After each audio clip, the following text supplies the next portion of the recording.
बच्चों, आज का टॉपिक है गद्य खंड।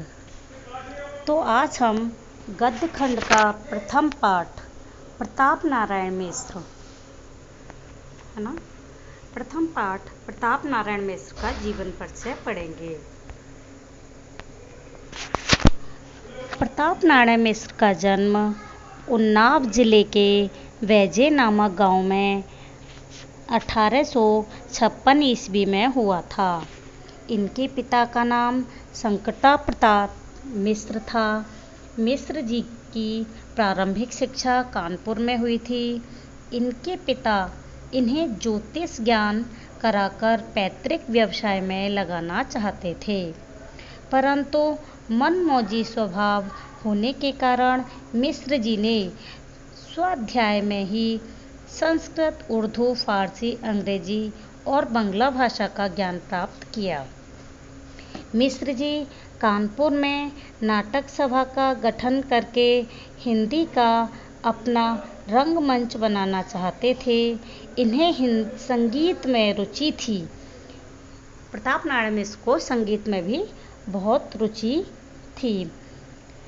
इस रुचि के कारण इन्होंने लावनी तथा ख्याल लिखने प्रारंभ किए। धीरे धीरे वह कवि तथा लेखक के रूप में हिंदी प्रेमियों के समक्ष प्रकट हुए। मिश्र जी भारतेंदु जी को अपना गुरु मानते थे। इन्होंने ब्राह्मण तथा हिंदुस्तान पत्रों के माध्यम से नव जागरण का संदेश घर घर तक पहुंचाया। मिश्र जी की मात्र 38 वर्ष की आयु में सन 1894 ईस्वी में कानपुर में मृत्यु हो गई। बच्चों, ये इनका जीवन परिचय था। आगे इनका साहित्यिक परिचय देखेंगे।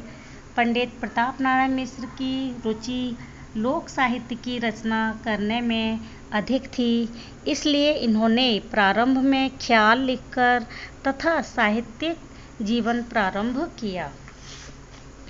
इन्होंने भारतेंदु जैसी भाषा शैली अपनाने का प्रयास किया। भारतेंदु जी की कवि सुधा से प्रेरित होकर इन्होंने काव्य रचना की थी। मिश्र जी ने लगभग 50 पुस्तकों की रचना की। इनमें नाटक, निबंध, आलोचना, कविता आदि सम्मिलित थी। कृतियाँ, नेक्स्ट हेडिंग है इनकी कृतियाँ।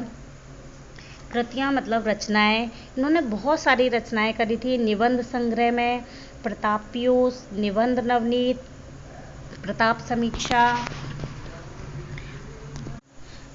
समीक्षा, नाटक थे इनके हटी हमीर, कली प्रभाव, गौ संकट, कली कौतुक आदि, है ना। बाकी इनकी काव्य थे श्रृंगार विलास, मन की लहर, प्रताप लहरी, प्रेम पुष्पावली, बहुत सारे थे इनके रचनाएं। बहुत सारी कृतियाँ करी थी इन्हें। इंद्रिका है, राजधानी है ना। आगे इनकी भाषा क्या थी। मिश्र जी की भाषा साधारण बोलचाल की भाषा है। इसमें किसी भी प्रकार की बनावट नहीं है। इन्होंने क्लिष्टता मतलब कठिन शब्दों का भी प्रयोग नहीं किया है। इन्होंने अपनी भाषा में ग्रामीण शब्दों का खुलकर प्रयोग किया है, इसलिए वह शुद्ध और परिष्कृत नहीं रह पाई। इसके साथ ही अरबी, फारसी, संस्कृत और अंग्रेजी भाषा के शब्दों का भी प्रयोग दिखाई देता है। मिश्र जी ने अपनी भाषा को सबल और चुस्त बनाने के लिए कहावतों, मुहावरों का भी प्रयोग किया है। इनकी शैली क्या थी। मिश्र जी की हास्य, व्यंग, विनोद के मिश्रण थे। मतलब इन्होंने इन शैलियों का प्रयोग किया था। जैसे हास्य व्यंग प्रधान शैली थी इनकी, गंभीरात्मक शैली थी, है ना। हिंदी साहित्य में स्थान। मिश्र जी ने हिंदी साहित्य की महान सेवा की थी। मिश्र जी उत्कृष्ट कोटि के निबंधकार, भावुक कवि, सफल अनुवादक, कुशल नाटककार और अनुभवी संपादक थे। ये एक प्रसिद्ध रचनाकार थे।